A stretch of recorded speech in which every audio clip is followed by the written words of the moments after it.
सबसे पहला क्वेश्चन आता है, देखो folding of the paper, rotation of the paper सारे सीख लो। सबसे पहला ये प्रॉब्लम आता है कि सर अगर एक मेरे पास रेक्टेंगल है,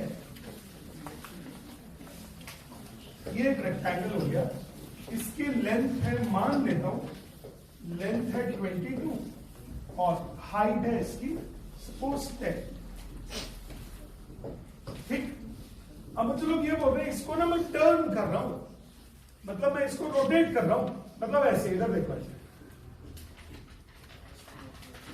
तो बताइए क्या बनेगा और उसका वॉल्यूम कितना होगा।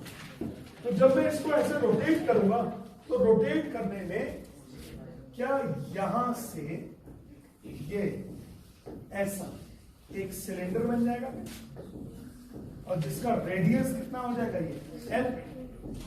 बोलो बना कि नहीं। अगर इसको रोटेट करूंगा तो जिसके अराउंड रोटेट होता है वो हाइट बनता है हमेशा। It is rotated around bread. देखो, it is rotated around bread. मैंने इसको ब्रेड के अराउंड रोटेट किया। तो जब ब्रेड के अराउंड रोटेट कर रहे हैं तो ये ब्रेड क्या, लेंथ क्या बन जा रही है, रेडियस, और ब्रेड क्या बन जा रही है, हाइट। बट अगर मैं इसको लेंथ के अराउंड रोटेट कर दूं,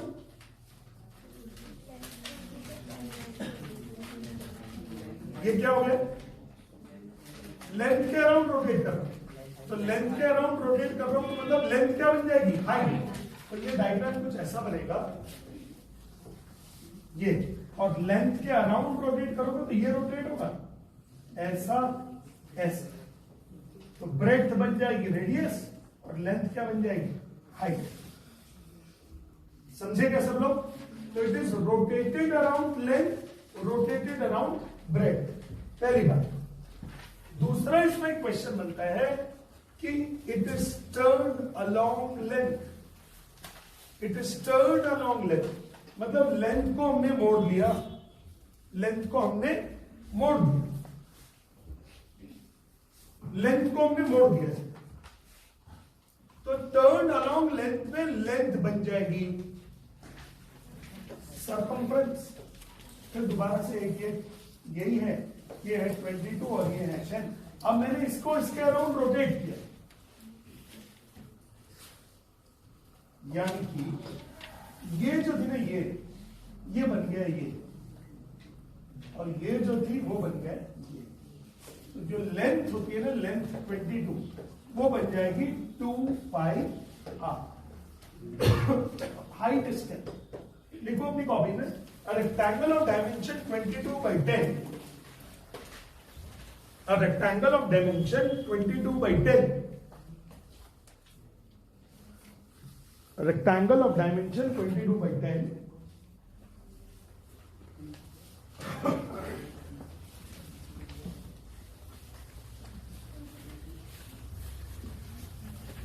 उसको क्या बोलते हैं आपकी बुक्स में, it is turned along the length,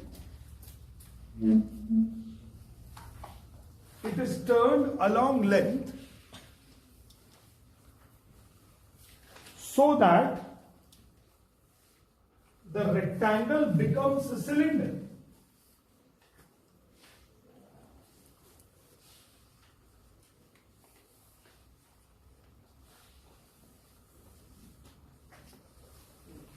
Rectangle becomes a cylinder. तो क्या बन जाएगा कि मैं करूं इसको। तो ये लेंथ तो हो गया 2 pi r, 22 is equal to 2 into 22 upon 7 into r। तो r की वैल्यू हो गई है 7/2। तो वॉल्यूम कितना हो जाएगा, pi r square h। Pi r is how much, 7/2 the whole square. h is how much, 10। समझेगा। अच्छा, अगर दोबारा पूछा उन्होंने, it is rotated, it is turned along the breadth। देखो, मुड़ा कौन है, लेंथ तो एज इट इज है, मुड़ गई कौन है, bread. If it is turned along its breadth या हाइट, रेक्टेंगल में तो ब्रेड होगी, तो ये होगा ये। तो 2 pi r is equal to कितना हो जाएगा, b। 2 pi r is equal to हो जाएगा 10, r इज इक्वल टू हो जाएगा 5/5। और फिर वॉल्यूम निकले। समझे क्या? रेक्टेंगल के ऊपर 4 टाइप के क्वेश्चन आते हैं। पहला, it is rotated about the breadth. पहला, it is rotated about the length. Rotate, it is turned around the length. तीसरा, it is turned around the breadth. ये ब्रेड के अलाउंग टर्न हो।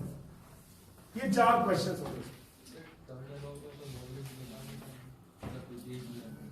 क्यों नहीं निकाल पाए? ये निकाले क्या? क्लोज नहीं सर, जो सिलेंडर या कोई फिगर बनेगा वो क्लोज तो ही ना होगा, एक तरह से ऊपर हॉलो आ जाएगा। नहीं, फॉलो तो होगा बट वॉल्यूम निकालने का टाइम ये बन गया। क्या प्रॉब्लम है? तो सिलेंडर बन गया पूरा, रेडियस है, हाइट है, वॉल्यूम निकल जाएगी, निकलेगी, है ना? अब एक और क्वेश्चन होता है, एक और क्वेश्चन होता है, वो होता है semi circular sheet get converted into cone. एक और होता है semi circular sheet get converted into cone. ये देख लो जरा सब लोग, एक काम की चीज है, semi circular sheet get converted into cone. दिखा दो, एक मिनट।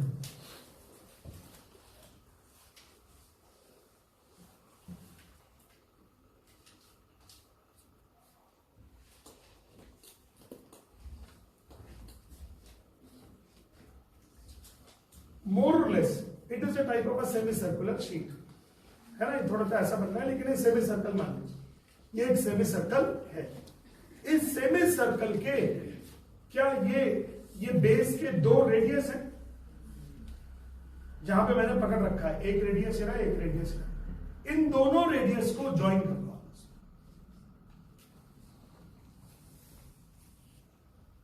क्या एक कोन बन गया? फिर दोबारा से, ये एक सेमी सर्कुलर शीट, ये एक बेस रेडियस दिख रहा है, ये बेस रेडियस दिख रहा है। इन दोनों को आपस में ज्वाइन करो, घुमा के इनको आपस में ज्वाइन करो, ये बन गया कोन। हेडिंग लिखो अपनी कॉपी में, semi circular sheet, semi circular sheet of radius r is converted into a cone.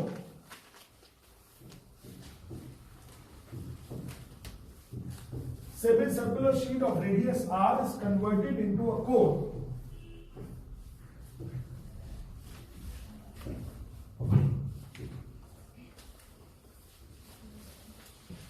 देखो जब भी कभी ऐसा होता है कि ये एक सेमी सर्कुलर शीट किसमें कन्वर्ट हो गई है? कोन में। तो कोन में कन्वर्ट होती है ऐसे,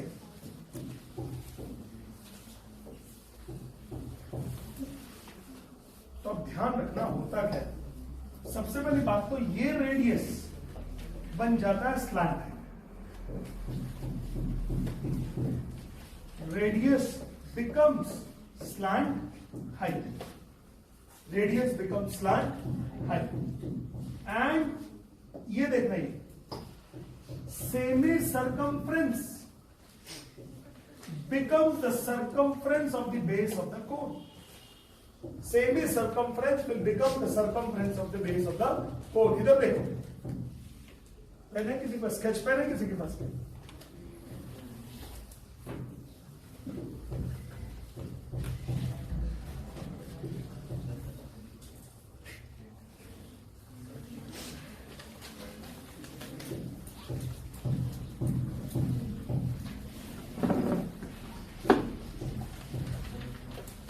देखो, क्या मैंने रेड मार्क कर दिया क्या सेमी सर्कमफ्रेंस को? मैंने सेमी सर्कमफ्रेंस को कैसा मार्क कर दिया है? रेड। अब जब मैं इसके बेस को मिला रहा हूं, अब ढूंढो सेमी सर्कम, रेड वाला मार्क कहां चला गया?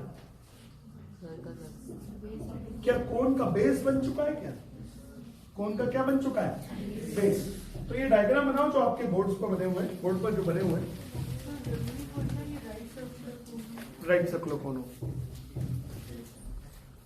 मतलब प्रूव करने की जरूरत नहीं है, लेकिन राइट सर्कुलर ही होगा।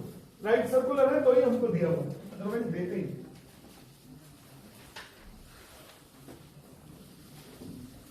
राइट सर्कुलर कौन है तो ही दे रहे हैं।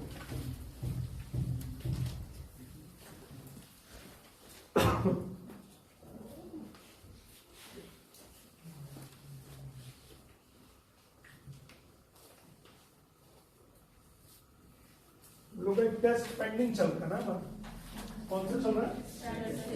स्टैटिस्टिक्स। कब ले यार बताइए, तो स्कूल ने भी पंगा कर दिया ना लेट होके। 4 to 5 का टाइम हमारा गड़बड़ हो गया, और ठंड भी इतनी हो रही है तो लेट भी नहीं करना चाहता हूं। ठंड भी हो रही है ना। लिखिए अपनी कॉपी में, when semi-circular sheet is converted into cone, when semi-circular sheet is converted into cone, when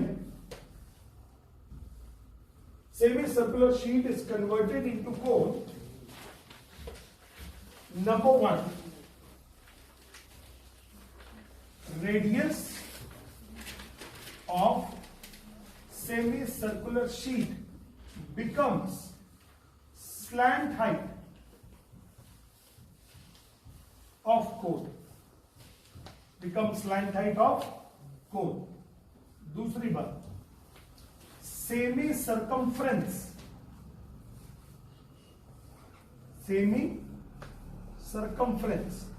is equal to circumference of base।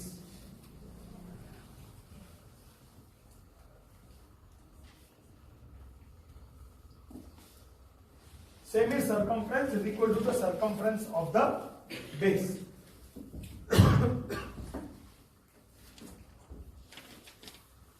Semi circumference is the circumference of the base। याद रहेगी अब मेरी बात ये, सेमी सर्कमफ्रेंस किसमें convert हो जाएगी? Circumference of the base में। और रेडियस किसमें चेंज हो जाएगा? Slant height. किसी को समझ में ना आ रहा हो तो ये कोण बना के देख लीजिएगा, ऐसा कोण बना लीजिएगा, अपने आप समझ में आ जाएगा। समझ में आया सब लोगों को? चलो, अगर कोण बनेगा तो किसका बनेगा? Semi circumference. वो रेक्टेंगल वाला थोड़ा समझा दो। टर्न वाला कि रोटेशन वाला? टर्न। देखो, जिसके भी अलोंग टर्न होगा वो सर्कमफ्रेंस ऑफ द सिलेंडर बन जाएगी। अगर लेंथ के साइड, अगर लेंथ के अलाउंड टर्न होगा तो मतलब लेंथ मुड़ गई, सर्कमफ्रेंस बन गई। और अगर ब्रेड्थ के अराउंड टर्न होगा तो ब्रेड्थ क्या बन गई? सर्कमफ्रेंस। ये मैंने लिख के दिखाया आपको। पहले वाला लेंथ मुड़ा है, पहले वाला डायगोनल, तो इसका मतलब rectangle is turned along its length, तो इसका मतलब लेंथ मुड़ के क्या बन गई? सर्कमफ्रेंस। और दूसरे वाले में rectangle is turned along it's breadth. एक डीपीएसटी बनाता हूं जिसके अंदर 2 टाइप के क्वेश्चन दूंगा। एक तो दूंगा सबसे पहले तो स्पीड वाले क्वेश्चन, 5-6 क्वेश्चन स्पीड वाले चाहिए, स्पीड ऑफ द मोटर वाले। फिर उसके अंदर दूंगा साथ में मिट्टी खोदने वाले क्वेश्चन, कि मिट्टी खोदो और यहां से एलिवेट करो। और तीसरा डालूंगा उसके अंदर क्वेश्चन ये वाले, ये मोड़ने मारने वाले। अच्छा चलो, आइसक्रीम वाले भी डाल देंगे। आइसक्रीम वाले 2 क्वेश्चन है, एक ये है और एक और है जिसका आंसर 15 आता है। 2 क्वेश्चन है, ठीक है, लेकिन कोई बात नहीं, खा लो देखो ना उसको, रख लो उसको, है कल आइसक्रीम जो भरेंगे। चलिए, क्या हमारा टॉपिक आज प्रोबेबिलिटी चालू हो रहा है? चलो हेडिंग डालो अपनी कॉपी, द प्रोबेबिलिटी। दो मत लिखो, बस प्रोबेबिलिटी।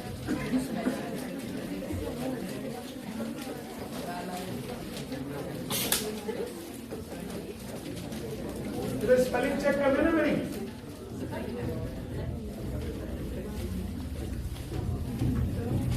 सिंपल है, प्रोबेबिलिटी। प्रोबेबिलिटी स्पेलिंग प्रोबेबिलिटी है ना। चलो तो प्रोबेबिलिटी, तो चलो क्या सब लोग को मालूम है प्रोबेबिलिटी में एक चीज होता है sample space. Yes sir. Sample space का मतलब होता है, एक ही आवाज आई बस,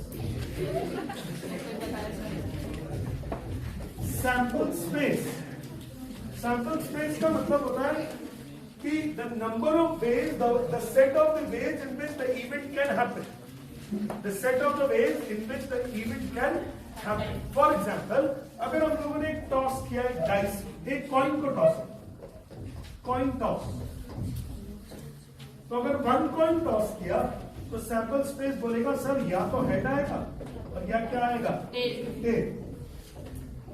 N of S, number of events in this कितना हो जाएगा, 2।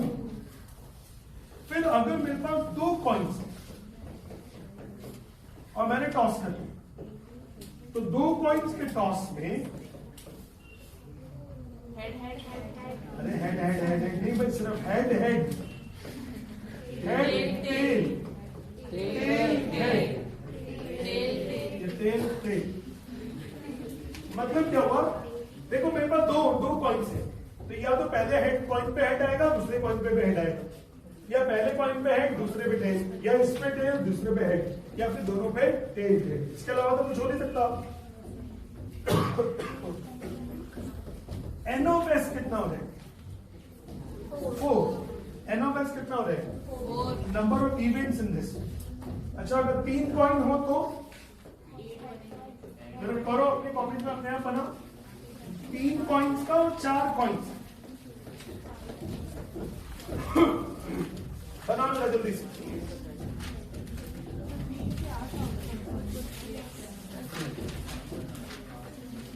बनाओ ना, 3 कॉइन्स के लिए 8 आउटकम्स होंगे।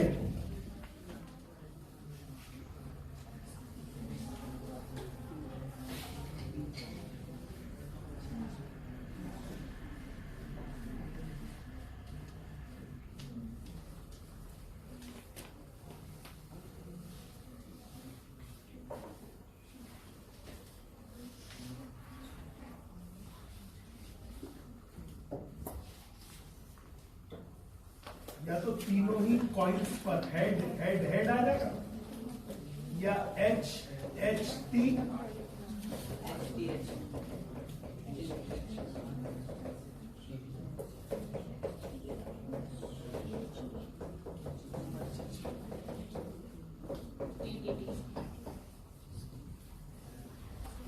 बन गए कि नहीं।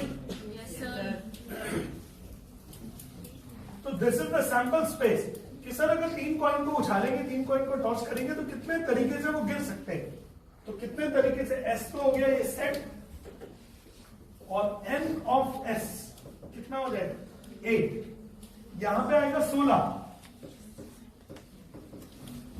अब एक ट्रिक हो गया, number of items in the sample space is 2 raised to the power n, where n is the number of coins. Note कर लो इसको, लिख लीजिए अपनी कॉपी में। If there are n coins to be tossed, if there are n coins to be tossed, if there are n coins to be tossed,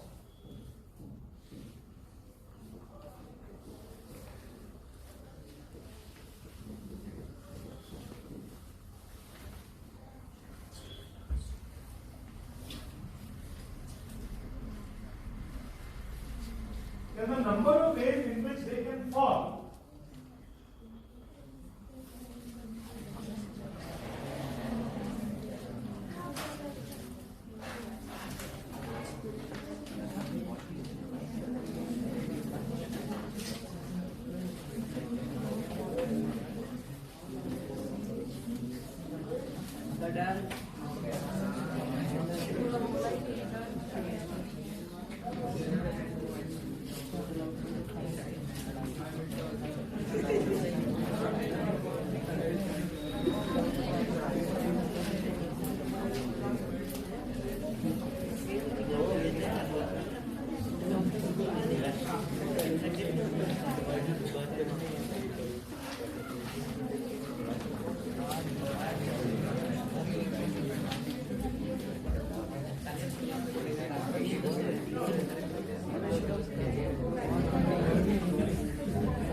हाँ, तो the number of ways in which they can fall is 2 raised to the power n.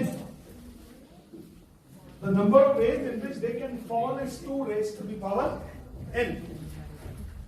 अगर n coins हो तो कितने तरीके से गिरेंगे? तो कितने तरीके से गिरेंगे?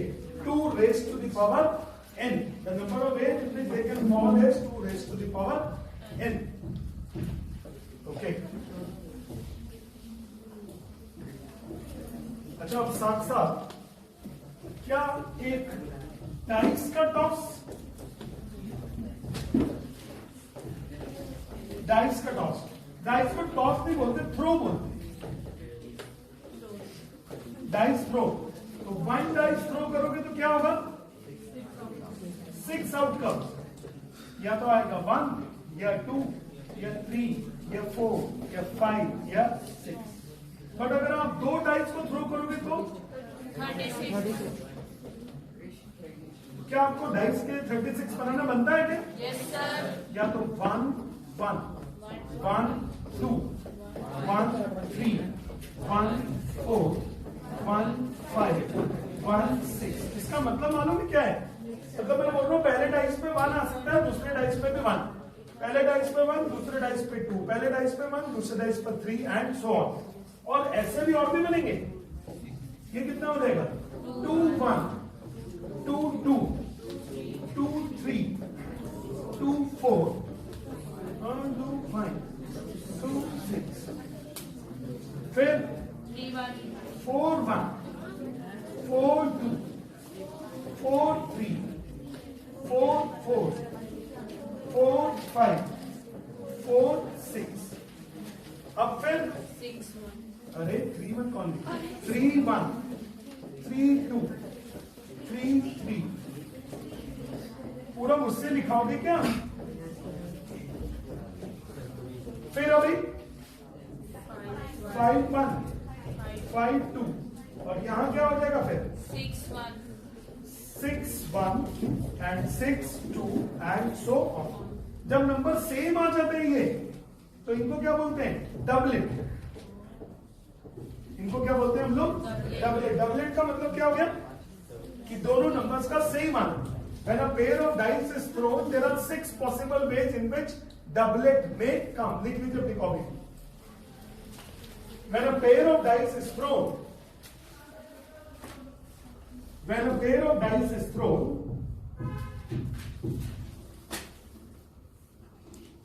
when a pair of dice is thrown, there are 6 possible cases. There are 6 possible cases of getting a doublet.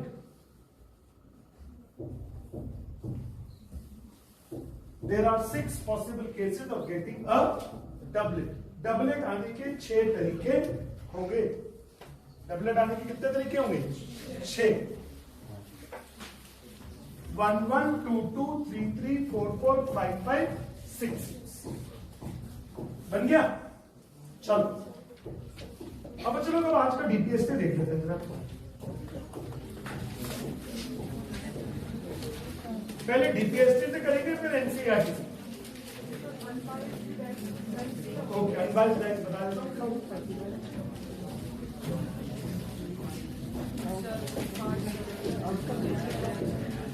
देखो बच्चों, सबसे पहले एक वर्ड होता है बायस्ड। बायस्ड का मतलब बायस्ड का मतलब क्या होगा? मतलब not natural, not natural, not honest. For example जैसे सपोज आपने बोला सर हमारे टीचर ने ना मार्क्स सबको अच्छे से नहीं दिए, बायस्ड होके दिए, लड़कियों को ज्यादा मार्क्स दे दिए, लड़कों को कम दिए। बायस्ड मतलब क्या है? टीचर इज नॉट नेचुरल, वो जैसा होना चाहिए अनबायस्ड, जैसे बिल्कुल सबको बराबर चांसेस देने चाहिए, ऐसा नहीं। फॉर एग्जाम्पल आपने लूडो का डाइस बनाया, तो लूडो के डाइस पे होना कितना चाहिए? 6 फेसेस होने चाहिए। 6 फेसेस पे, एक पे 1, एक पे 2, एक पे 3, एक पे 4, एक पे 5, एक पे 6। तो ये हो गया अनबायस्ड डाइस। अनबायस्ड डाइस का मतलब नेचुरल डाइस, जैसा डाइस होना चाहिए वैसा डाइस। लेकिन अभी आपने क्या किया, जहां पे एक नंबर था वहां पे और नेल पेंट की मदद से वहां पे 6 बना दिया। क्या बना दिया वहां पे 6। अब आपके डाइस में कितनी बार 6 हो गया? 2 बार। और 1 कितनी बार हो गया? 0 बार। तो क्या ये नेचुरल डाइस है या non natural dice? Non natural. Non natural. तो इसका मतलब इसको बोलेंगे ये है बायस्ड डाइस। कैसा डाइस है? Biased dice. ये अनबायस्ड नहीं। अनबायस्ड मतलब जिसमें कोई मतलब किसी से भेदभाव ना किया गया। अनबायस्ड है, जैसे नेचुरल होना चाहिए, as it should be. For example अगर आप प्लेइंग कार्ड्स खेल रहे हैं, खेलते हो क्या? कितने लोग खेलते हैं? अच्छे से हाथ पकड़ लो जरा। प्लेइंग कार्ड्स कितने लोग जानते हैं? चलो अच्छा, बिना खेले जानते हैं ना, बिना खेले जानते हो है ना। अच्छा अब सुनो बच्चों लोग, 9, 10, 11, 12 मैथ्स पढ़ना है तो प्लेइंग कार्ड पत्ते खेलना बहुत जरूरी है। पापा से सीख लो, कि पापा सिखा दो। अच्छा अब सुनो मेरी बात, ऐसा जनरली ऐसा पाया गया है, सुनो मेरी बात, जनरली ऐसा पाया गया है कि लोग ना प्लेइंग कार्ड में इक्के की तलाश में रहते हैं, इक्का मेरे पास आ जाएगी। तो अगर बाई चांस किसी प्लेयर ने इक्के को देख के धीरे धीरे अपने पास रख लिया तो ये क्या बायस्ड हो गया गेम? क्या अनबायस्ड है? बायस्ड। ये कैसा गेम है? बायस्ड। तो ये जो बायसिंग और अनबायसिंग के जो गेम आएंगे ना वो 2 जगह आएंगे। एक तो बोलेंगे कॉइन। सपोज आपने एक कॉइन बनवाया अलग से, जिसके इस तरफ हेड और इस तरफ भी हेड। आप बोल रहे बोल टेल आएगा तो तुम जीतोगे, हेड आएगा तो मैं जीतूंगा। ठीक है, देखो हेड आ गया, बस हम जीतते चले। तो ये बायस्ड पॉइंट था कि अनबायस्ड पॉइंट था? Biased point. This is biased point. But हमारे केस में हर बार क्या है कि चीजें अनबायस्ड है। अनबायस्ड का मतलब नेचुरल, जैसा वो होना चाहिए, ईमानदारी से जो होना चाहिए। That is called unbiased dice, unbiased point, unbiased pack of 52 cards. 52 cards में जोकर नहीं होता है, ध्यान रखना। 52 कार्ड्स में जोकर नहीं होता। 52 जो खेलने वाले कार्ड्स होते हैं उसमें जोकर नहीं होता। जोकर सिर्फ इसलिए बनाया जाता है कि अगर कोई कार्ड मिस हो जाए तो आप उसकी जगह पे वो कार्ड लगा दे और उस पर लिख दे। सपोज अगर आपका 10 ऑफ डायमंड अगर खराब हो गया, मतलब ईंट की दस्सी जो है वो खराब हो गई, तो आपने क्या किया, उसको निकाल के वहां पे उसकी जगह जोकर पे लिख दिया, ईंट ब्रेक का वो बनाया आपने साइन, ईंट का डायमंड और 10 बना दिया। तो वो हो गया जोकर का। जोकर रिप्लेस करता है। जोकर अपने आप कभी भी प्ले नहीं करता है उसमें कार्ड्स में। समझ में आया सब लोगों को? 52 कार्ड्स में गिनना नहीं जाता। चलो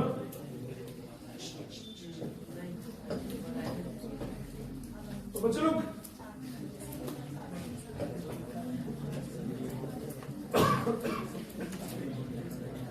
बातें मत करो यार प्लीज।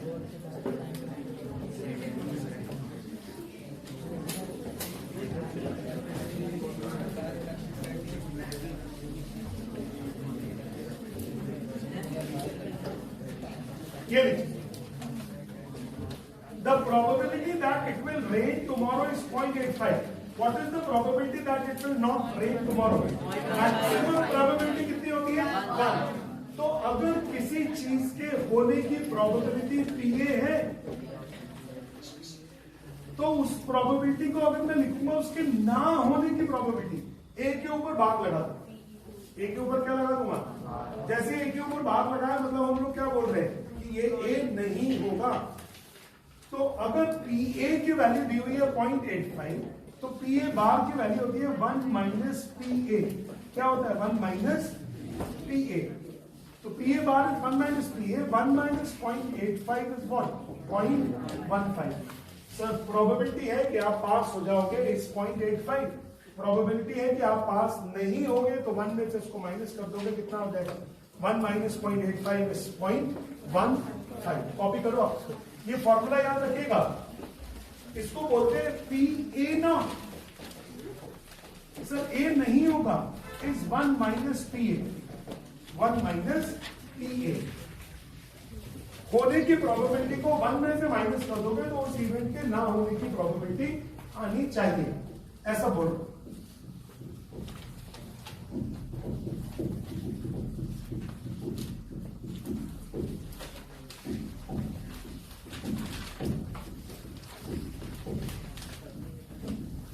पी ए नॉट, बाहर का मतलब क्या हो गया, नॉट।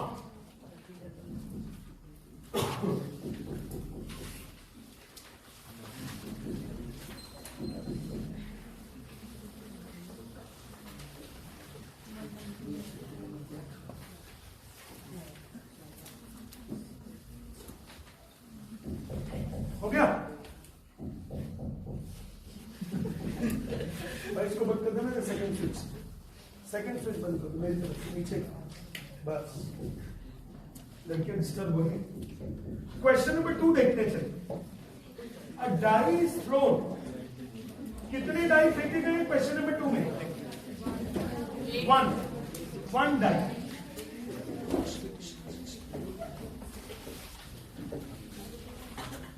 देखिए बेसिक फॉर्मूला बता दूं प्रोबेबिलिटी का, अगर आप किसी भी इवेंट की प्रोबेबिलिटी निकालना चाहते हो तो number of cases in which that event is happening divided by the total number of possible ways in the sample space. तो जैसे क्वेश्चन नंबर 1 है, अ डाई इज थ्रो, तो जब डाई को एक थ्रो करोगे तो total number of possible in the sample space कितना हो जाएगा, 6। तो डिनोमिनेटर कितना होगा, 6। A die is thrown, what is the probability of getting a prime number? तो देखो प्राइम नंबर के लिए इसको लिखो a, और प्राइम नंबर कितने होते हैं, 2, 3, 5।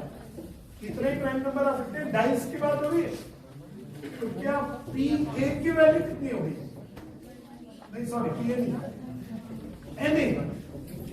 कितने तरीके हैं, 3, तो p a की वैल्यू होगी n a अपॉन 3, मतलब 3 अपॉन 6। तो आधे, half of the chances are there कि प्राइम नंबर आएगा, half of the chances are there कि क्या आ जाएगा, prime number will appear on the dice, there is probability of 1/2। 1/2 मतलब आधी प्रोबेबिलिटी होगी, 50% चांसेस, 50% चांसेस। अच्छा 2 और 4, तो इधर देखो प्रोबेबिलिटी ऑफ 2 और 4 में तरीका क्या है, प्रोबेबिलिटी ऑफ 2 ले लीजिए प्लस प्रोबेबिलिटी ऑफ 4 ले लीजिए। 2 आने की प्रोबेबिलिटी कितनी होगी, 1/6। कितने तरीके से 2 आ सकता है, 1, और डिवाइडेड बाय टोटल 6, और 4 आने की प्रोबेबिलिटी कितनी होगी, 1/6। तो would it be 2/6, answer is 1/3। Probability हमेशा 0 और 1 के बीच में होगी, प्रोबेबिलिटी हमेशा 0 और 1 के बीच में होगी। हाँ पूरा, अच्छा चलो ठीक है। क्वेश्चन नंबर 5 देखो इसका, नहीं 5 नहीं 4 को थोड़ा मैं अच्छे से एक्सप्रेस करता हूं। एंड इवन प्राइम नंबर, तो ये बताओ डाइस को जब आप फेंकोगे तो कितने इवन प्राइम नंबर होंगे, 1 is neither prime nor composite, कहीं मार्जिन लाइन के ऊपर लिखो। 10th क्लास का सबसे पहला शायद सेंटेंस मैंने लिखाया होगा कि 1 is neither prime nor composite. नहीं मालूम है तो लिख लो, कोई बात नहीं। 1 is neither prime nor composite. 1 ना तो वो है और ना वो है, वो सिर्फ क्या है, वो है नेचुरल नंबर है, होल नंबर है, प्राइम नंबर नहीं है, कंपोजिट नंबर। अच्छा ये बताओ ना कितने इवन प्राइम नंबर होते हैं डाइस पर, 1, 2। कौन होता है डाइस पर जो इवन भी हो और प्राइम भी हो, 2। तो ये है कितने नंबर होते हैं, 1।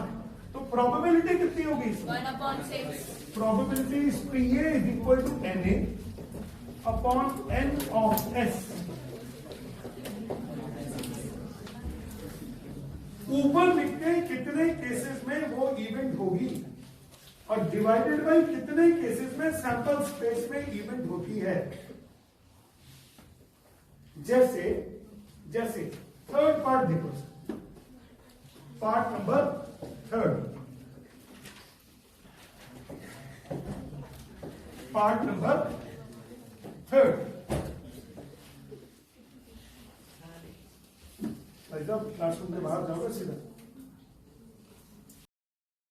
ऐसा कोई काम ना करे जो प्लीज से बैठो बच्चों लोग। मल्टीपल ऑफ 3, तो ये बताओ मल्टीपल ऑफ 2 और 3 होते कौन कौन से? मल्टीपल ऑफ 2, तो मल्टीपल ऑफ 2 होगा 2, 4, 6, और मल्टीपल ऑफ 3 कौन होगा? 3, 6। लेकिन दो बार थोड़ी लूंगा 6 को, बस 6 को ऐसे छोड़ दूंगा। ये नंबर वो है जो या तो मल्टीपल ऑफ 2 है या multiple of 6। These are the multiple of 3, या तो 2 के मल्टीपल है या फिर किसके मल्टीपल है? 3 के। सर अगर ऐसा पूछते सर जो 2 और 3 के सर कॉमन टेबल में आता हो तो सर कैसे? वो 6 हो जाता है। हाँ सिर्फ एक ही नंबर होता है, 6 2 में भी आता है, 3 में भी आता है। देखो सर, तो क्या ये कितने नंबर हैं ऐसे? How many numbers these are? 4। होते कितने हैं डाइस के ऊपर? 6। What is the probability of this? Na upon n of s. Would it be 4/6? आने लग जाएगा समझ में कुछ कुछ?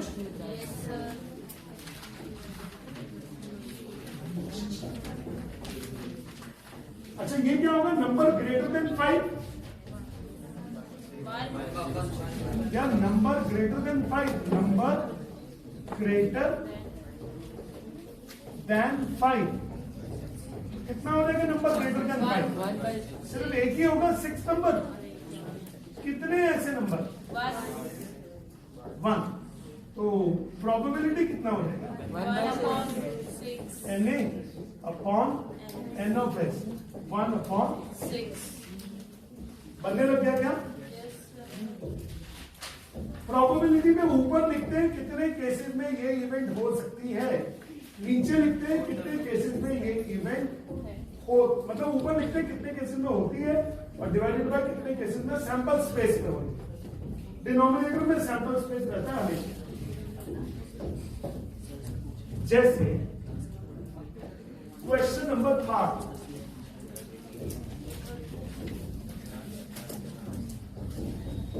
three coins are tossed. तो तीनों कॉइन टॉस करने के लिए आपको पता है सैंपल स्पेस क्या था? Yes sir. Exactly 2 heads. पहला देखो, एग्जैक्टली 2 हेड्स। तो पहले ये बताओ कितने तरीके से 2 हेड्स आएंगे?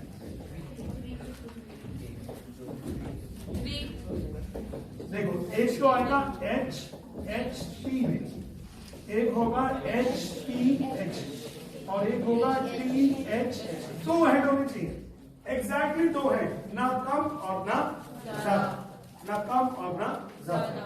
तो ये कितना हो गया? Na कितना हो गया? 3। तो what is the probability? Na by n of s. Na is how much? 3. n of s is how much? 8। But इसके लिए आपको ऊपर सैंपल स्पेस बनाना पड़ेगा तीनों कॉइन्स का। तीनों कॉइन्स का सैंपल स्पेस बना लीजिएगा एक बार। इसके बाकी पार्ट्स कर दीजिए जरा फटाफट, ट्राई कर दीजिए एक बार, मैं भी कर देता हूं। Second part, third part, fourth part.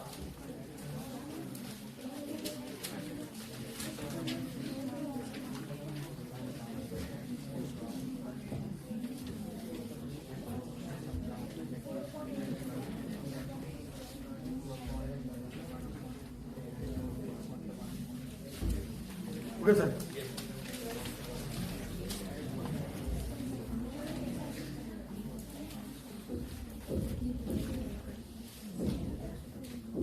Probability में आंसर लाना बहुत इजी होता है, बट उसके मार्क्स तब मिलते हैं जब आपने उसको सही तरीके से एक्सप्रेस किया। If you have expressed it correctly then only you will be getting marks. At most 2 heads मतलब ज्यादा से ज्यादा 2 हेड। एटमोस्ट का मतलब क्या होता है? ज्यादा से ज्यादा। कहीं लिख लीजिए अपनी कॉपी। एटमोस्ट मतलब ज्यादा से ज्यादा। हाँ जी बिल्कुल। अब एट द मोस्ट देखो इधर, एट मोस्ट 2 हेड्स मतलब ज्यादा से ज्यादा।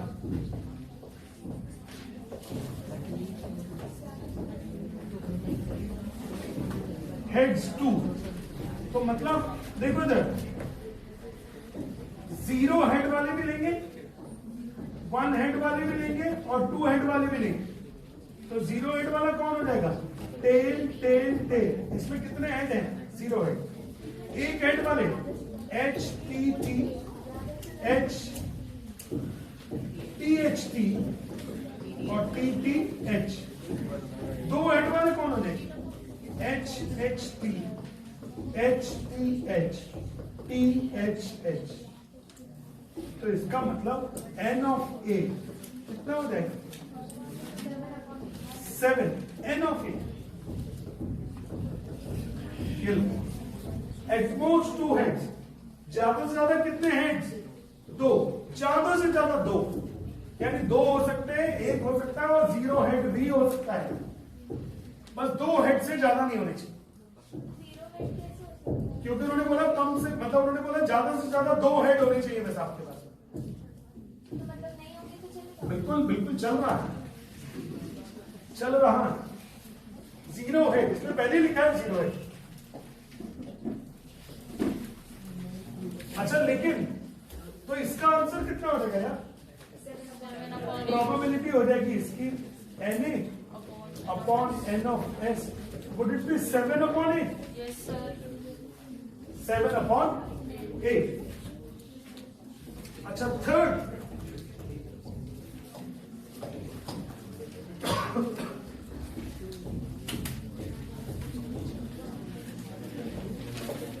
क्या बोल रहे हैं? एटलीस्ट का मतलब क्या होता है? कम से कम। एटलीस्ट मतलब कम से कम। तो इसका मतलब कम से कम एक हेड एक टेल तो होना ही चाहिए। ज्यादा चलेगा। तो इसका मतलब हेड टेल हेड, एक tail 2 head, H H T और T H H, T T H, T H T और एच टी टी। लो देखो, एटलीस्ट 1 हेड और 1 टेल। संभालो जरा। कम से कम एक हेड, कम से कम एक टेल होना जरूरी हो गया। कम से कम एक हेड, कम से कम एक टेल होना जरूरी हो गया।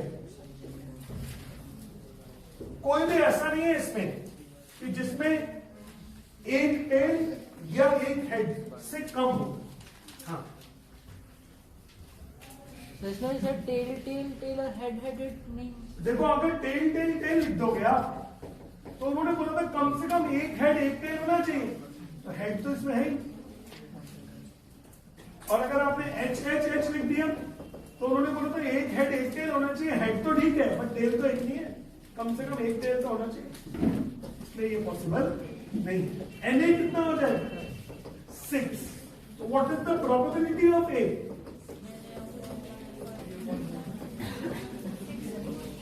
6 upon 8, 3/4। बना कि नहीं? सर एटलीस्ट 1 हेड और 1 टेल बोलते तो सर, नहीं, ऐसे मत गणन तो सर आ जाता हेड हेड। मन गणन मत पूछो, ऐसे मन गणन मत पूछो। अंग्रेजी बनती नहीं अच्छे से, कहीं कुछ भी लगा दो। No tails. क्यों? अब क्या होगा इसका आंसर? No tales. क्या होगा नो टेल्स में? सिर्फ क्या होगा? Head head head.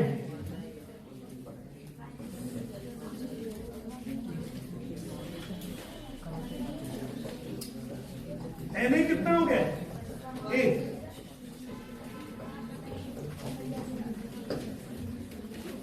चारों पार्ट्स हो गए कि नहीं हो गए? निकाल भैया, ऐसे मन कर मत पूछो कुछ भी, गड़बड़ हो सकती है फिर।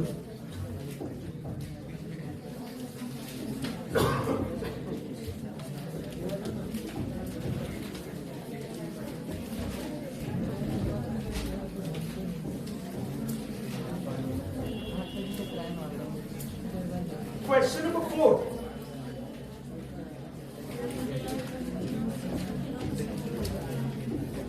पढ़ो जरा।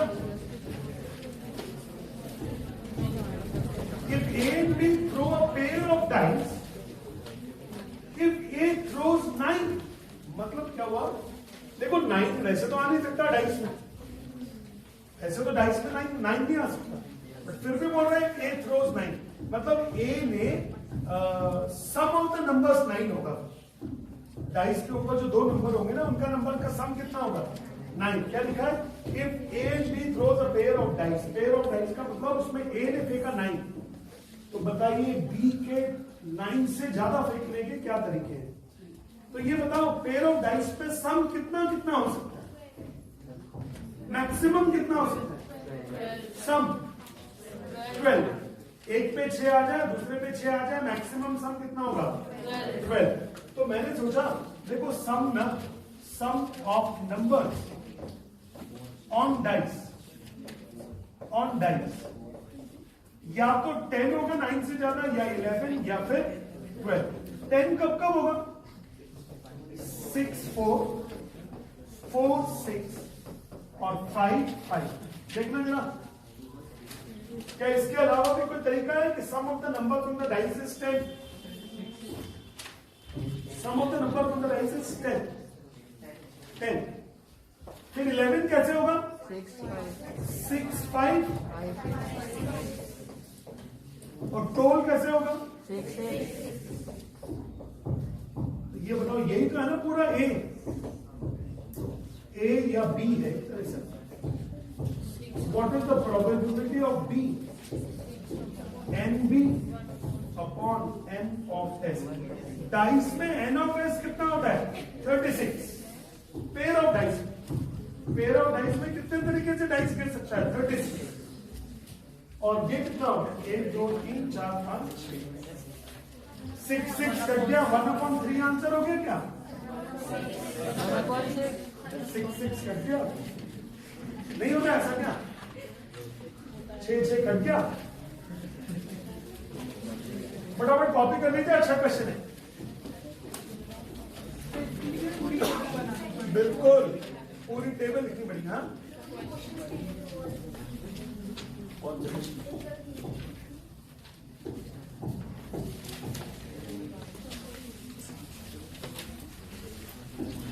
से भेज दिया?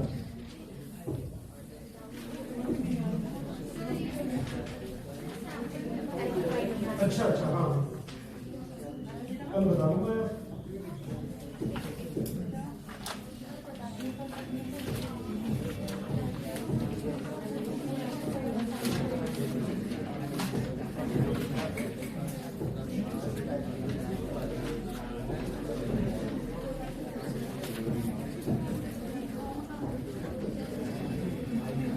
One upon 6. हाँ, if A and B throws a pair of dice, कितने डाइस फेंके A और B ने? पेयर ऑफ डाइस, डाइस का एक जोड़ी। इफ A throws 9, मतलब A ने जो डाइस फेंके उसमें सम ऑफ द नंबर्स कितना आया? 9। तो बताइए B 9 से भी ज्यादा फेंकेगा, उसकी क्या प्रोबेबिलिटी होगी? तो B का सम कितना आना चाहिए? तो 10 आएगा, या 11 आएगा, या 12 आएगा। तो 10 आने की ये चांसेस, 11 आने की ये, 12 आने की। प्रोबेबिलिटी बहुत इजी ऑफ स्कोरिंग है, इसलिए मैंने सरफेस एरिया में बात किया है।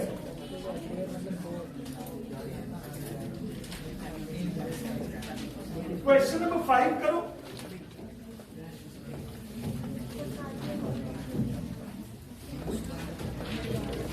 क्वेश्चन नंबर 5 क्या कर लिया क्या?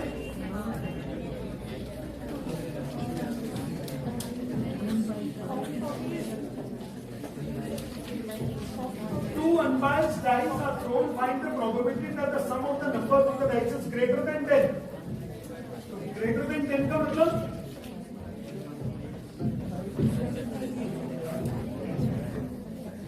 sum greater than 10. तो ये कितना हो जाएगा फिर? सम ग्रेटर देन 10। 6 5 5 6 और 6 6। बस चेक करो। What is NA? 3। What is PA?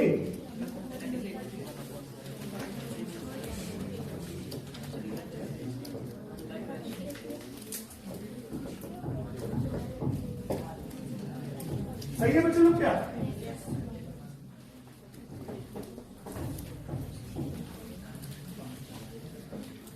किसी को भी डाउट हो ना तो पूछ लीजिएगा।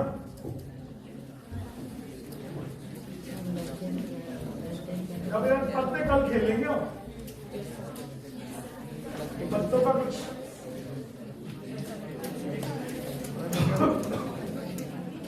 ये लिखना करना। क्वेश्चन नंबर 7 मुंह बंद करो। क्वेश्चन नंबर 7 करो। In a lottery of 50 ticket numbers from 1 to 50, find the probability that the ticket drawn bears a prime number. अरे बाप, बहुत इजी है क्या? Yes sir. टोटल कितने नंबर्स हैं आपके पास में? 50। एस में 1 2 3 कहां तक है? 50। ए में कितने हैं? Prime numbers 2 3 5 7 11 13 17 19 23, 29, 31, 37, 47, 43. क्या हो गया? देखना मैंने कुछ गलत तो नहीं लिख दिया, प्राइम नंबर को छोड़ तो नहीं दिया। 49 7 से डिवाइड हो जाता है। प्राइम नंबर वो जो किसी से भी डिवाइड नहीं होता। 2 3 5 7 11 13 17 19 23। जब हम लोग शुरू में आए थे 10th में, तो शायद हमने ये एक्टिविटी करी होगी कि 1 से लेकर 100 तक के सारे प्राइम नंबर्स लिखिए। और there are 25 prime numbers between 1 and 100। There are 25 prime numbers between 1 and 100। तो 1 से लेकर 50 तक जरा चेक कर लो कितने प्राइम नंबर हुए। 15। Yes, sir. पक्का? Yes, sir. एन ए कितना हो गया? 15।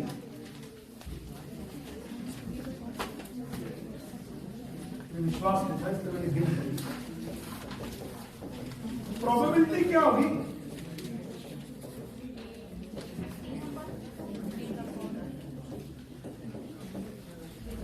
एन ऑफ ए कितना हो गया? 15। एन ऑफ एस कितना हो गया? 50।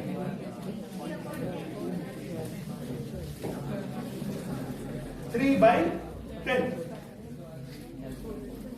3/10। बोलो बना कि नहीं?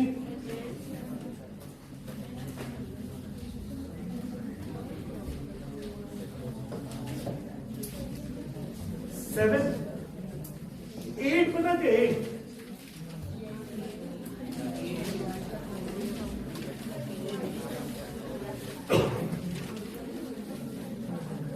इसको कई बार अर्न बोलते हैं, कई बार उर्न भी बोलते हैं।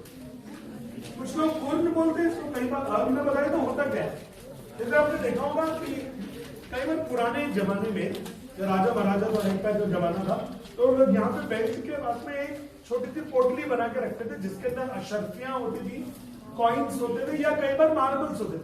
जो व्यापारी लोग हैं उनकी जेब में यहाँ पे क्या होती थी? अशर्फी। यहाँ पे एक पैकेट सा लटका रहता था, छोटा सा पोटली टाइप की होती है, और उसके अंदर अशर्फियां होती थी, कॉइन्स होती। और यहाँ पे जो छोटे बच्चे होते थे वो जनरली उसमें मार्बल्स डाल देते थे खेलने के लिए। समझ में आ गया सब लोग? तो वही है वो। A pottery contains 10 red and 8 white balls. एक पोटली में 10 रेड और 8 white ball. One ball is drawn at random. इस पोटली में हाथ डाला और एक बॉल निकाला। Find the probability that the ball drawn is white. White आने की probability। तो white वाले बॉल्स हैं कितनी? Probability of a white ball, ऊपर तो लिख दीजिए white balls और नीचे लिख दीजिए total balls। कॉपी कर लीजिए प्लीज। ऊपर लिख दीजिए white balls और नीचे क्या लिख दीजिए? total balls। ऊपर white balls और नीचे total balls। 8/18।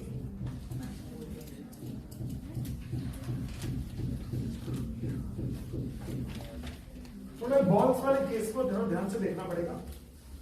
अगर एक पोटली में 8 व्हाइट बॉल्स हैं तो हम कितने तरीके से व्हाइट बॉल्स निकाल सकते हैं? एक तरीके होंगे हम व्हाइट बॉल निकालने के। और एक पोटली में टोटल 18 बॉल्स है तो टोटल कितने तरीके से बॉल्स निकाल सकते हैं? 18। तो इसमें नंबर ऑफ व्हाइट बॉल्स ऊपर probability of drawing a white ball, इसको हम लोग ऐसा लिखना पड़ेगा, number of white balls divided by total number of balls.